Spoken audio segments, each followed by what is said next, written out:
Bonjour. Bonjour, bienvenue. Ah, mais non, vas-y. Ah bon, tu m'as dit je lance, moi je Ah te non, laissais moi je faire. parlais de... C'est Alors, pareil. on va vous parler des relations sentimentales, vous savez, toutes les ruptures que l'on peut avoir dans le domaine sentimental. Ça dépend des personnes. Alors, des personnes, vous allez en vivre une ou deux, puis il y a d'autres personnes, vous allez en vivre beaucoup plus en nombre parce que vous avez besoin de comprendre quelque chose. Et en fait, ce qu'on nous dit ce matin, c'est que aujourd'hui, vous êtes trop nombreux à recevoir la rupture sentimentale comme étant un échec, alors qu'en fait, c'est une victoire. Alors, pour toutes les personnes qui m'écoutent et qui sont en souffrance d'une rupture sentimentale, forcément, vous n'allez pas entendre cela d'une bonne oreille, puisque vous êtes dans la souffrance. Mais dans l'énergie, nous dit-on, la rupture sentimentale, c'est une libération. C'est juste qu'aujourd'hui, vous souffrez des systèmes de dépendance par rapport au couple, par rapport à cet attachement de ce que vous avez vécu. D'accord? Pourquoi? Parce que ce que vous avez vécu, vous l'avez placé dans la valeur. Et ce que vous vivez aujourd'hui dans la rupture, vous l'avez placé dans la dévaleur. Alors qu'en fait, lorsqu'il y a une rupture entre deux personnes, et que ce soit dans le sentimental, ou dans le domaine familial, professionnel ou amical, à chaque fois qu'il y a une rupture, en fait, c'est une réussite. Pourquoi? Parce que ça vous libère. Oui. Ici, c'est une libération. Oui, et cette valeur que vous avez posée sur la relation, parce que là on me dit c'est sur la relation que la valeur a été posée, eh bien vous l'avez enlevée au niveau de votre individualité. Donc quand vous vous retrouvez seul après une rupture, on me dit vous n'avez plus cette capacité à vous valoriser. Alors c'est à différents degrés. On me dit il y a des personnes qui arrivent à le faire un petit peu, il y en a qui arrivent à le faire pas du tout, à se valoriser après une rupture, et puis tu as des personnes qui arrivent à vraiment être dans la valeur d'elles-mêmes. Mais par contre qui ont cette nostalgie de ben en fait je suis plus à deux. Ben oui. Et là on vous dit c'est faire face à la solitude. Ça veut dire quoi? Ça veut dire que la solitude c'est pas quelque chose de mauvais en soi quand on est dans la valeur de soi. Donc le but, ça va être de reconstituer votre valeur par rapport à votre personne. On me dit que parfois, par rapport à ce que vous avez vécu, il y a des choses à digérer, à transmuter, à nettoyer, à libérer aussi. Et parfois, c'est simplement vous rehausser dans votre estime. Ça veut dire que vous avez abandonné votre valeur dans cette relation. On me montre tous les systèmes de dépendance, donc tous les systèmes de transfert au niveau énergétique. C'est comme si toute votre énergie positive, tous vos petits plus étaient partis de l'autre côté. Et là, on me dit, vous avez besoin de retrouver ces petits plus, mais pour vous-même. Donc on n'attend rien de l'autre. Ici, on ferme les portes. Hein, donc il y a une fermeture, on me dit, de la communication souvent, dans des relations plus ou moins toxiques et dépendantes, pour pouvoir vous reconstituer dans votre valeur. Oui. Parce que bien souvent, et on fonctionne à peu près tous de la même façon sur les relations sentimentales, ce qu'il faut comprendre, c'est qu'aujourd'hui, on attend que l'autre nous valorise, en fait. On attend que l'autre, borne notre chemin. Et puis, dans cette attente, forcément, il y a des conditions de poser, parce que l'amour, moi je veux bien le vivre, mais à condition qu'il ou qu'elle me montre ça, à condition qu'il me reconnaisse dans ci, qu'il me reconnaisse dans ça. Et moi je veux bien le vivre si tu deviens comme ça, si tu nous montres au monde à quel point on s'aime, à quel point on s'accorde. Vous voyez, c'est toutes ces valeurs que vous avez posées sur le conditionnement de l'amour. L'amour n'est pas conditionné, l'amour est libre aujourd'hui. Et si vous comprenez qu'aujourd'hui, après une séparation, c'est le but étant de vous retrouver dans votre individualité, mais de vous retrouver dans vos richesses intérieures, dans cette vraie personnalité qu'est la vôtre. Pourquoi? Parce que souvent, dans les relations amoureuses, on a tendance à se confondre dans l'identité de l'autre. Donc on va s'ajuster à l'identité de l'autre, à ce qu'il aime, à ce qu'il n'aime pas, à ce qu'il veut, à ce qu'il ne veut pas, à sa vision de la vie. Vous voyez, on va s'ajuster. Et le but étant de ne plus s'ajuster, mais de rester dans votre identité, dans votre propre concept de l'amour. Et ça nous emmène vers quoi? Eh bien, ça nous emmène sur cette remise en question. Mais en fait, est-ce que j'étais pas seulement dépendante du couple? Est-ce que pour moi, la valeur, je l'avais juste posée sur le couple? Parce qu'à partir du moment où on se retrouve seul, on n'a plus de valeur, on a moins de force, on ne peut pas se construire comme un couple. Et puis aujourd'hui, la normalité est que tout le monde soit en couple. Et moi, je me retrouve encore avec cette différence puisque je me retrouve seule. Vous voyez, ce sont toutes les dévaleurs que vous avez posées sur vous-même, en fait, sur vos propres constructions, sur vos propres racines, parce que vous avez voulu mélanger vos racines avec l'autre. Mais vos racines, elles seront toujours individuelles. C'est exactement ça. Et ça fait penser un peu à ces personnes qui attendent que la relation que vous venez de quitter soit en paix, c'est-à-dire soit que l'autre soit en paix, soit que la relation soit en paix pour pouvoir être en paix.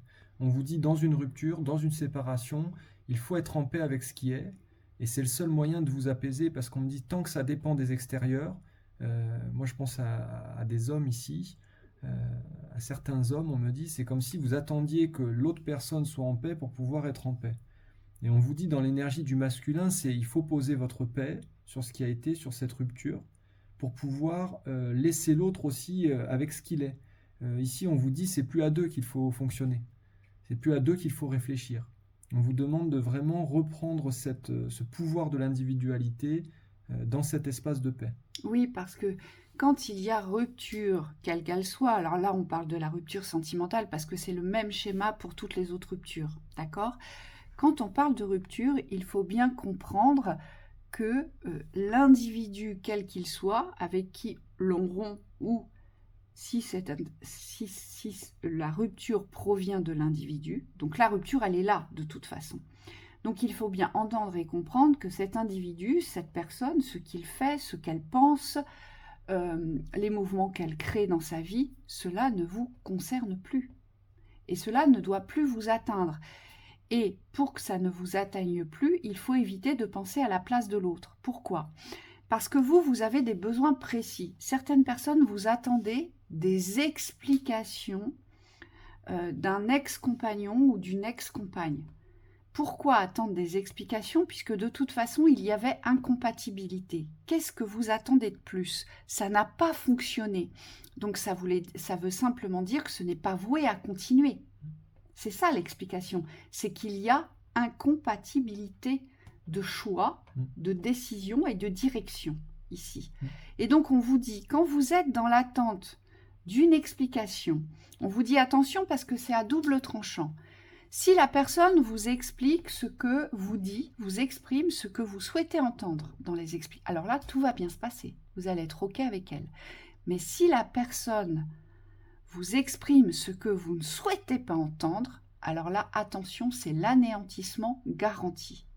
Est-ce que vous avez besoin de cela en plus de ce que vous traversez aujourd'hui? Je ne crois pas. Vous voyez? Et tout ça, ça provient de vous, de vos schémas, en fait, d'attente. J'attends quelque chose de toi. Soit j'attends un retour, soit j'attends une explication, ou soit j'attends que tu te plantes royalement parce que tu ne m'as pas choisi. Là, on est dans la haine, on est dans la rancœur et on projette le mal vers l'autre. Et on vous dit, ben non, puisque la rupture, c'est une libération pour soi. Mais il faut être aussi au clair avec soi aujourd'hui. Aujourd'hui, on n'est pas forcément sincère avec soi dans ses propres besoins. Et c'est pour ça qu'on a tant de mal à poser les ruptures. Et c'est pour ça aussi que j'ai tiré cette carte, c'est la tempérance. Il faut savoir tempérer des deux côtés. Donc il faut accepter les choix de l'autre, même si ça vous fait souffrir. Si l'autre a choisi, a décidé pour vous, c'est parce que ça s'inscrivait de cette façon-là. Tout simplement. Oui, la tempérance, c'est aussi cette carte, elle nous invite ici, elle vous invite à faire la distinction entre votre émotionnel et celui de l'autre. On me dit parfois dans les ruptures, vous êtes relié à l'émotionnel de l'autre, c'est-à-dire que, alors toi tu as expliqué tout l'aspect intellectuel de la compréhension de la séparation, mais dans l'écoute, on me dit c'est la même chose, pour certains vous êtes encore dans l'énergie de l'autre.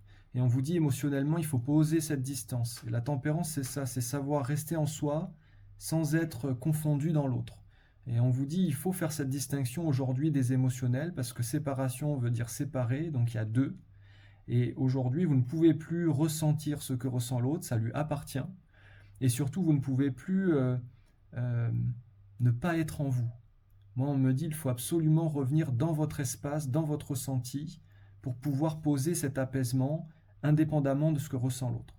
Hein, et on vous dit après, dans certains cas, il y a des protections à poser en fonction de qui vous avez en face de vous. Oui, et il faut bien comprendre, aussi difficile soit-il, hein, et ça on le traverse tous hein, à des moments donnés de notre existence. Alors soit ça va être très répétitif dans le temps, hein, sur des temps très courts ça va être très répétitif, ou parfois on va simplement le vivre une fois, deux fois, parce on va comprendre en fait à quoi servent ces séparations. Il faut bien se dire que chaque séparation, en fait, est un moment privilégié avec soi pour poser le discernement de vos besoins dans cette sagesse qui vous appartient. Ça veut dire quoi? Ça veut dire qu'on conscientise ces expériences pour ne plus les réitérer. Et lorsque vous vivez beaucoup de séparations, c'est parce que vous ne conscientisez pas ce que vous avez vécu. C'est-à-dire que vous ne vous en servez pas comme étant une leçon de vie. Vous voyez, vous ne le retenez pas, on me dit. Donc ça va se réitérer, ça va se répéter. Et c'est ça qui est le plus souvent, si je puis dire, déstabilisant, parce que vous ne comprenez pas pourquoi à chaque fois ça tombe sur vous et pourquoi à chaque fois ça se termine de cette façon-là. Mais c'est parce que vous n'entendez pas ce que vous devriez entendre. Vous ne comprenez pas ce que vous devriez comprendre. Donc vous n'êtes pas encore ouvert à cette réception d'une certaine vérité qui vous concerne. Oui. Oui, puis sur la carte, on vous dit ici, la séparation n'enlève pas votre rêve. Vous avez votre rêve qui reste ici avec la représentation de la Lune, mais par contre, cette personne, cet être, il est en train de déverser ce qu'il a vécu ici. C'est comme s'il nettoyait l'espace des anciennes relations pour pouvoir les libérer. On vous dit attention, ne restez pas les pieds dans l'eau. Ça veut dire qu'une relation dans la séparation, c'est pas quelque chose qu'il faut entretenir. On me dit après la pluie, le beau temps. Donc il faut accepter aussi que les choses changent, il faut libérer les eaux, on vous dit. Alors bien sûr, il y a des rythmes. Hein. Oui. On ne peut pas se séparer, se dire « Oh, tout va bien, je Oui. vais bien ». Non, c'est pas Naturellement. vrai. Il y a des rythmes, il y a des cycles où forcément vous allez devoir nettoyer, ou forcément à un moment donné vous allez être dans la souffrance, après ce sera la colère et après ce sera le pardon à vous-même. Vous voyez, on fonctionne tous de la même façon. Mais le tout, c'est de ne pas se noyer dans ces relations de Ne rupture. pas retenir. Voilà, ne vous noyez pas dans les ruptures, parce que la rupture, en réalité, c'est une réussite de libération. Hein, c'est cela qu'il faut retenir, et je sais que c'est pas évident, parce que quand on est dans une séparation, on est les plus malheureux. Hein. On en veut à la terre entière, on ne se sent pas bien, on se sent incompris, on ne se sent pas soutenu, et surtout on se sent très très seul. Donc voilà, on vous souhaite beaucoup de courage. Oui, bon courage. À bientôt. À bientôt.